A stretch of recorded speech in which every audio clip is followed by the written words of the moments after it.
collection Coffre-à-Gants vous présente La magie de voir grand de David J. Schwartz.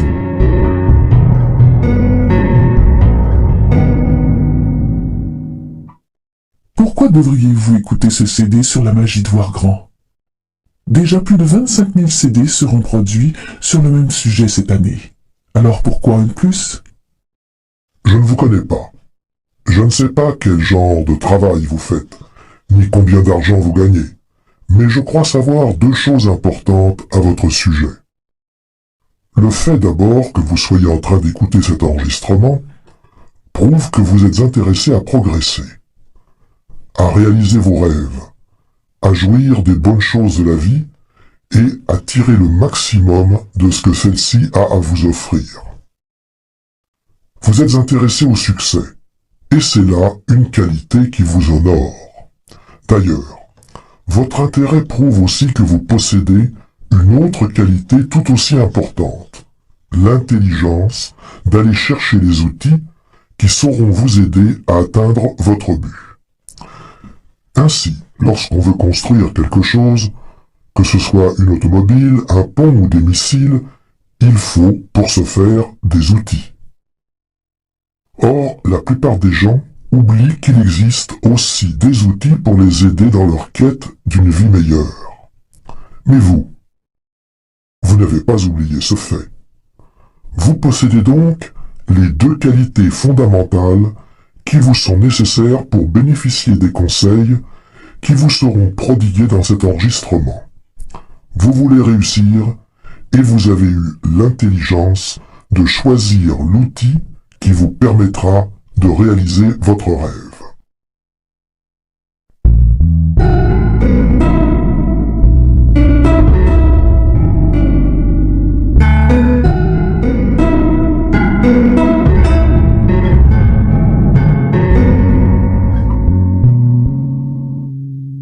Voyez grand, et vous vivrez dans la prospérité. Vous aurez une vie heureuse, accomplie et prospère. Vous aurez aussi beaucoup d'amis. Le succès signifie la prospérité personnelle, une belle maison, des vacances, des voyages, de nouvelles acquisitions et la sécurité financière. Le succès vous permet d'offrir un maximum d'avantages à vos enfants. Il vous octroie l'admiration d'autrui, le leadership, le respect des gens de votre milieu de travail et de ceux qui font partie de votre vie sociale. Le succès signifie aussi la liberté. C'est être libéré des soucis, de la peur, des frustrations et de l'échec. Plus important encore, le succès assure à celui qui en est couronné le respect de soi. Il permet d'atteindre un bonheur authentique et à une plus grande satisfaction dans la vie, du fait que nous pouvons en faire plus pour ceux qui comptent sur nous.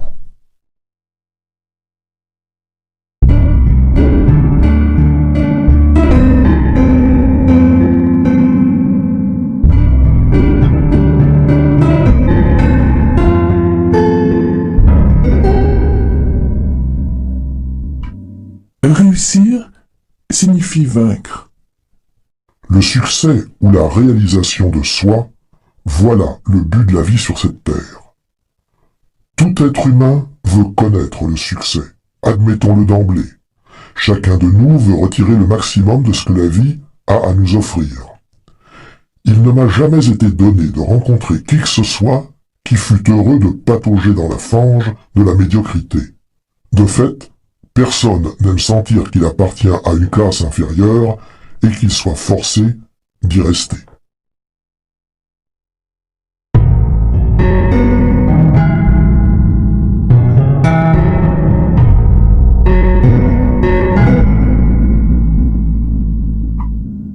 La part du gâteau. À ce stade de notre propos, j'aimerais que vous visualisiez un gâteau coupé en 5 parties égales. Ce gâteau représente toutes les bonnes choses de la vie. L'argent, le bonheur, le succès, la réalisation de soi et l'amour. Il constitue la somme de toutes les bonnes choses de la vie. Maintenant, imaginez 5 personnes ayant à peu près la même expérience de vie, assises autour d'une table pour manger ce gâteau. Pour les besoins de notre exemple, nous allons diviser ce gâteau pour ces 5 personnes, comme nous l'avons fait pour les bonnes choses de la vie. Voici ce qui arrivera. Écoutez bien. 4 de ces 5 personnes devront se contenter de partager entre elles un seul des 5 morceaux de ce gâteau. La 5e personne, qui représente la personne sur 5 qui réussit, aura 4 morceaux à elle seule. Vous vous rendez compte? 4 morceaux de ce qui constitue toutes les bonnes choses de la vie reviennent à une seule personne, alors qu'un seul morceau doit être divisé en 4 pour les 4 autres personnes.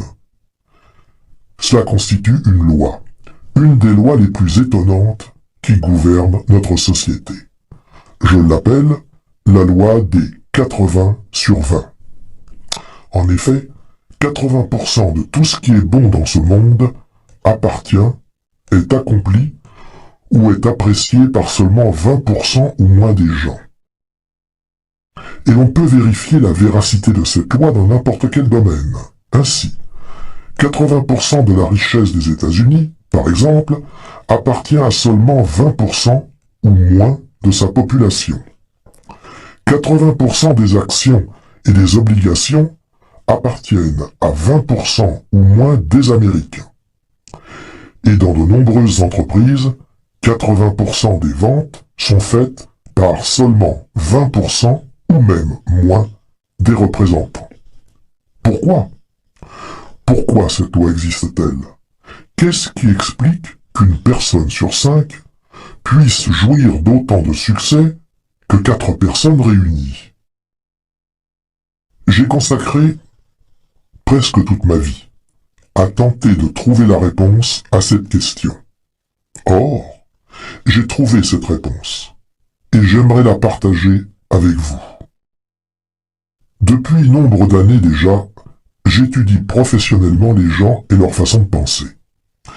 Et le premier indice véritable qui m'a mis sur la piste de cette loi des 80/20 m'est apparu lors d'une réunion de représentants à Chicago, à laquelle j'assistais il y a plus de 10 ans de cela.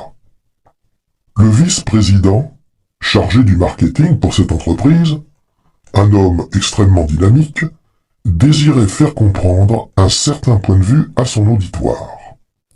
À côté de lui, sur le podium, se tenait le meilleur vendeur de la compagnie. C'était un homme d'allure bien ordinaire et qui avait gagné l'année précédente un peu plus de 30 000 $. Or, ce qu'il nous faut savoir, c'est que le revenu moyen des autres vendeurs était de 6 000 $. Le vice-président voulait donc lancer un défi au groupe. Voici ce qu'il leur dit.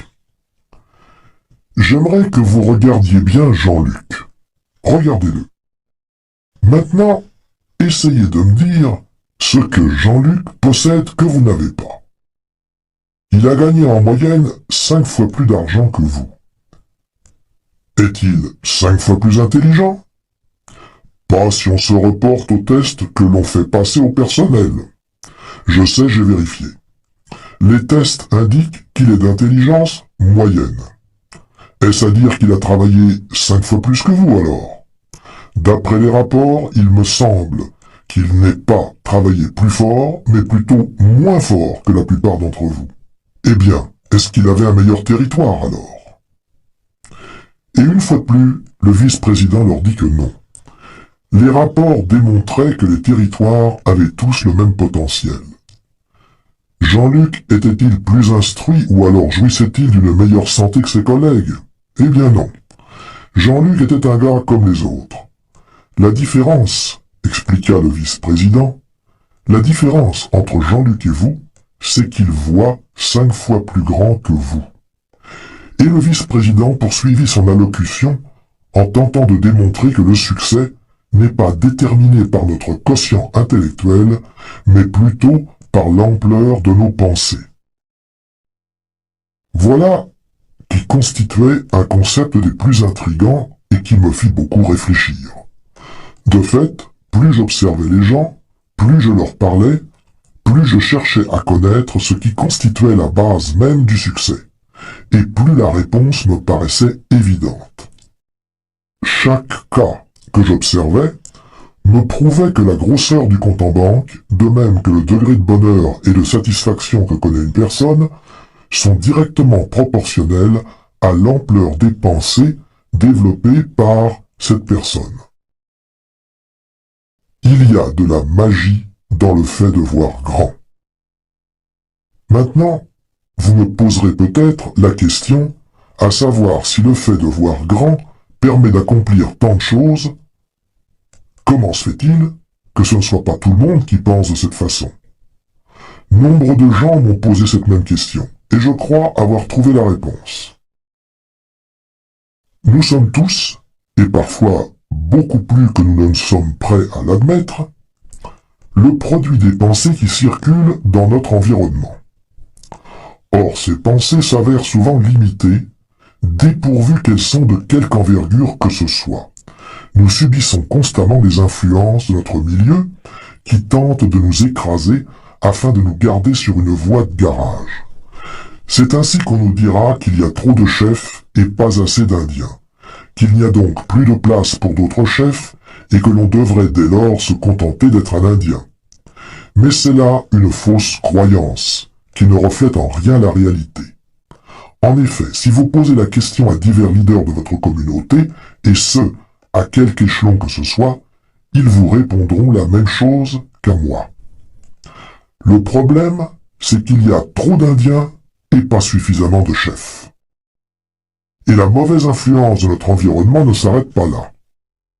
On essaye à tort de nous faire croire que ce qui doit advenir adviendra, que le contrôle de notre destinée nous échappe, que le sort en est jeté.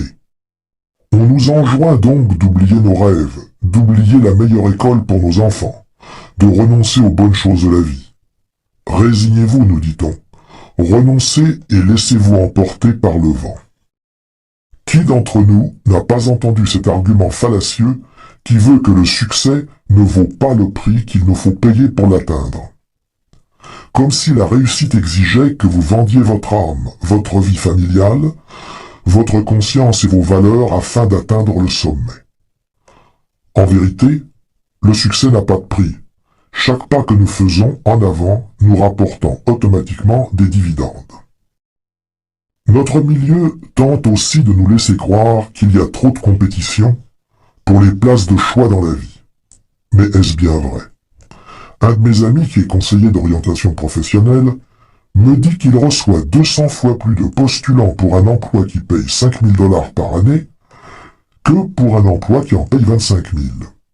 C'est dire qu'il y a au moins 50 fois plus de concurrence pour un emploi de second ordre qu'il n'y en a pour un emploi de première classe.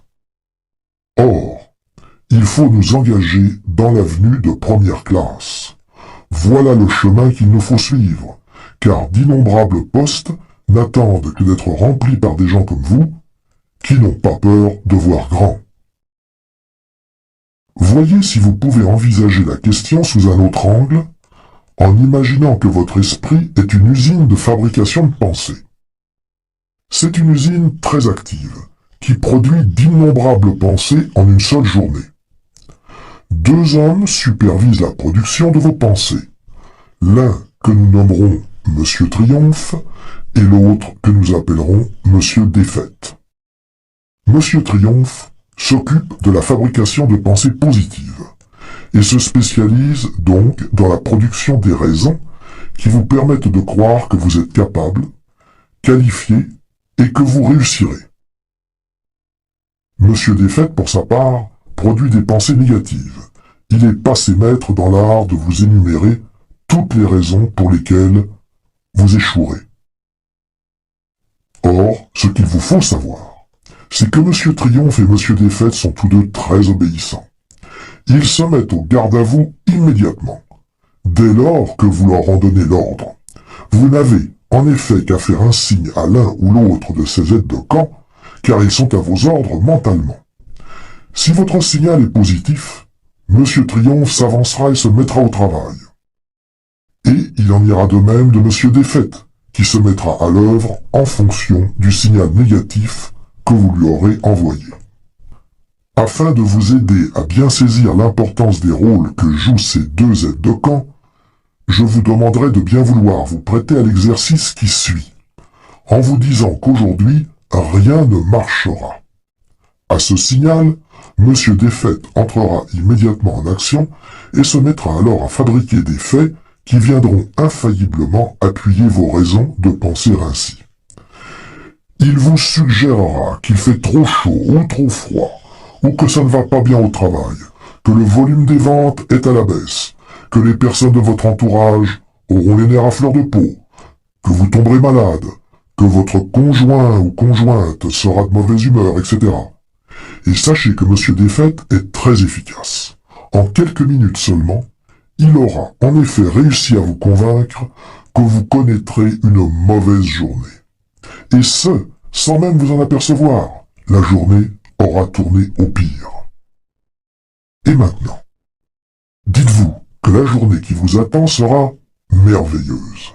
Monsieur Triomphe, ayant capté ce signal, il se mettra immédiatement à l'œuvre et vous dira que c'est une journée fantastique, qu'il fait beau, que la vie est belle, que tout ira bien, qu'aujourd'hui, vous pourrez mettre vos dossiers à jour. Et voilà que vous avez effectivement passé une excellente journée.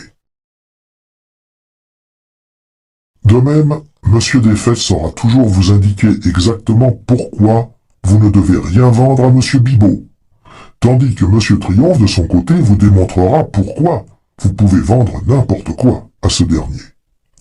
Monsieur Défaite vous convaincra que vous ne pouvez qu'échouer, alors que Monsieur Triomphe vous démontrera pourquoi vous réussirez. Monsieur Défaite vous préparera une liste de brillants arguments afin de vous démontrer tout ce que vous devriez désapprouver chez Robert. Monsieur Triomphe vous démontrera toutes les raisons pour lesquelles vous devriez, au contraire, apprécier Robert. Comprenez aussi que plus vous confierez de tâches à l'un ou l'autre de ses superviseurs, plus il aura de pouvoir. Si vous faites travailler Monsieur Défaite plus souvent, son influence sera directement proportionnelle à la place que vous lui permettrez d'occuper dans votre esprit. Éventuellement, il en viendra à superviser toute l'usine de vos pensées, qui seront alors toutes négatives. La seule solution qui s'offre dès lors à vous est celle de mettre Monsieur Défaite à la porte. Vous n'avez pas besoin de lui ou de ses conseils négatifs. Monsieur Défaite ne vous aidera jamais à vous rendre là où vous désirez vous rendre. Mettez-le à la porte. Servez-vous plutôt de Monsieur Triomphe en tout temps. Ainsi, chaque fois qu'il vous vient une idée, demandez à Monsieur Triomphe de se mettre au travail pour vous. Il saura très bien vous démontrer pourquoi votre idée a toutes les chances de réussir. Ceci dit, si vous vous donnez la peine d'examiner attentivement la nature humaine, vous verrez que les gens qui ne réussissent pas dans la vie souffrent d'une maladie qui déforme leurs pensées. Maladie que nous appellerons ici l'excusite. Chez la personne dont la vie est un échec, cette maladie se retrouve à un stade avancé. Mais l'homme ordinaire souffre souvent d'une forme bénigne d'excusite. L'excusite explique la différence qui existe entre la personne qui réalise des choses dans sa vie et celle qui a peine à se tenir à flot. En effet, plus une personne réussit dans la vie, moins elle est portée à se chercher des excuses. La personne qui ne va nulle part et qui ne projette même pas de faire quoi que ce soit, cette personne traîne toujours avec elle un sac rempli d'excuses. Les personnes qui n'ont que de piètres réalisations à leur actif ont toujours des raisons pour expliquer pourquoi elles n'ont pu faire ceci ou cela, pourquoi elles ne peuvent pas, ne veulent pas, ne font pas ce qu'elles devraient faire. Mais voyons maintenant les biographes de personnes couronnées de succès. À la lumière de ces écrits, force nous est de conclure que ces personnes auraient facilement pu user des mêmes excuses dont se servent les gens médiocres. Mais tel n'est pas le cas. De fait, il ne m'a jamais été donné de rencontrer ou même d'entendre parler d'un homme d'affaires réputé, d'un officier militaire, d'un vendeur, d'un professionnel, ou même d'un leader dans quelque domaine que ce soit, qui fut capable de se trouver une ou plusieurs excuses pour se disculper de sa tâche à accomplir. Roosevelt aurait pu se servir de l'excuse qu'il ne pouvait pas marcher pour ne rien accomplir. Il aurait très bien pu se dire « Comment pourrais-je être président des États-Unis alors que je ne peux même pas marcher ?» Quant au président Truman, il aurait pu s'excuser en disant « Je n'ai jamais fait d'études universitaires, je ne peux pas être président. » Monsieur Eisenhower, pour sa part, aurait pu dire « Vous savez, j'ai le cœur malade, et je ne suis, après tout, qu'un vieux soldat. Comment saurais-je diriger un pays ?» John Kennedy aurait pu dire « Je suis trop jeune pour devenir président. » Monsieur Johnson aussi aurait pu se trouver toutes sortes de raisons pour lesquelles il n'aurait pu être président. Ce qu'il importe de retenir de tout cela, c'est que ces hommes ne se sont jamais demandé pourquoi ils ne pouvaient pas réussir. Ils décidèrent plutôt de se concentrer sur les raisons pour lesquelles ils pouvaient réussir. Sachez que l'excusite s'aggrave si elle n'est pas soignée.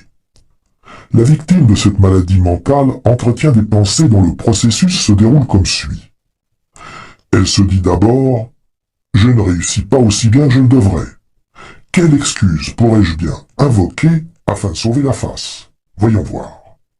Peut-être pourrais-je jeter le blâme sur le fait que ma santé laisse à désirer, ou que je ne suis pas assez instruit, que je suis trop vieux, trop jeune, trop malchanceux, ou encore que j'ai des problèmes personnels, ou des problèmes avec mon conjoint, ma conjointe. Ou peut-être est-ce à cause de la façon dont j'ai été éduqué.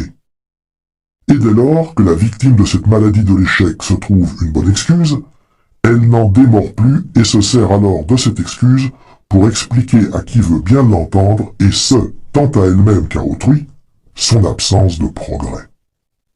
Or, chaque fois que notre victime invoque cette excuse, cette dernière s'enlise de plus en plus profondément dans son subconscient, en raison même de ce que les pensées, qu'elles soient positives ou négatives, se renforcent lorsqu'elles sont alimentées par une répétition constante. C'est une loi. Bien sûr, au début, cette personne sait très bien que son alibi n'est ni plus ni moins qu'un mensonge, mais plus elle le répète, plus elle se convainc que c'est la vérité et que son alibi constitue la véritable raison de son absence de succès. La première étape de votre programme personnel d'édification du succès consiste donc à vous faire vacciner contre l'excusite, cette maladie de l'échec. L'excusite revêt plusieurs formes, mais le type le plus fréquent est probablement celui de la personne qui invoque son manque d'intelligence.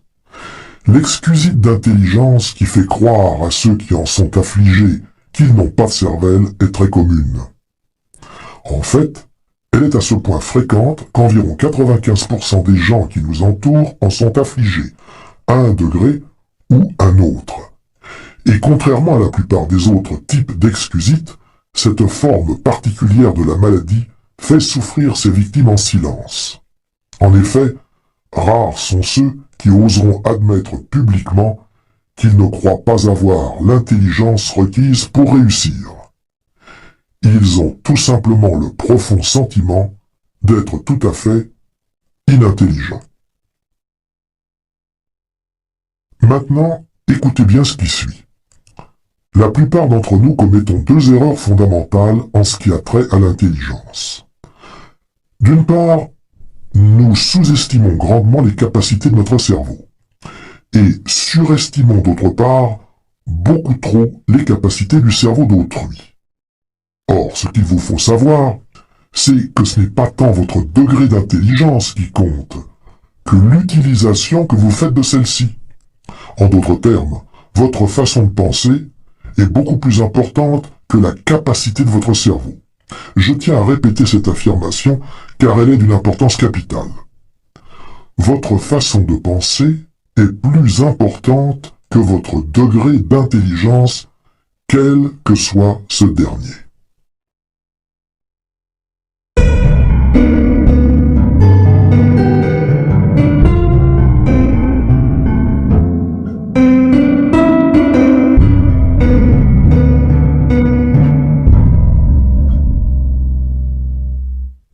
physicien Edward Teller.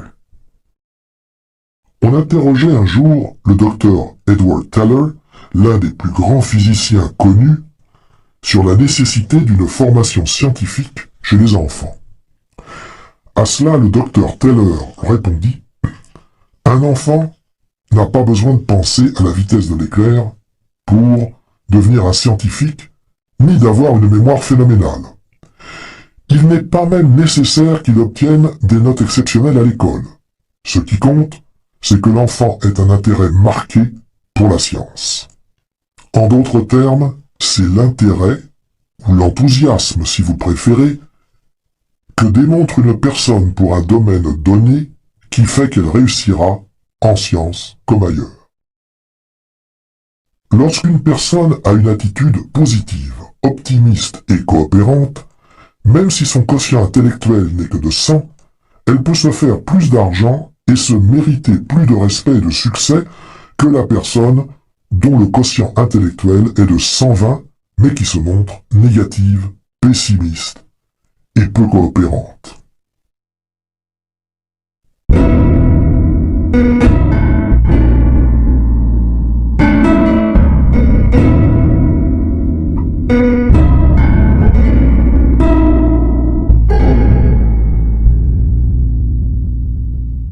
La peur des responsabilités.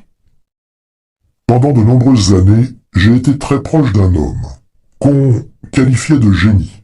Et cet homme était en effet doué d'une facilité incomparable pour ce qui était de la pensée abstraite. Et pourtant, il avait un travail médiocre. C'est que, voyez-vous, il avait peur des responsabilités. Ainsi, il ne s'est jamais marié parce que, disait-il, nombre d'unions se terminent par un divorce.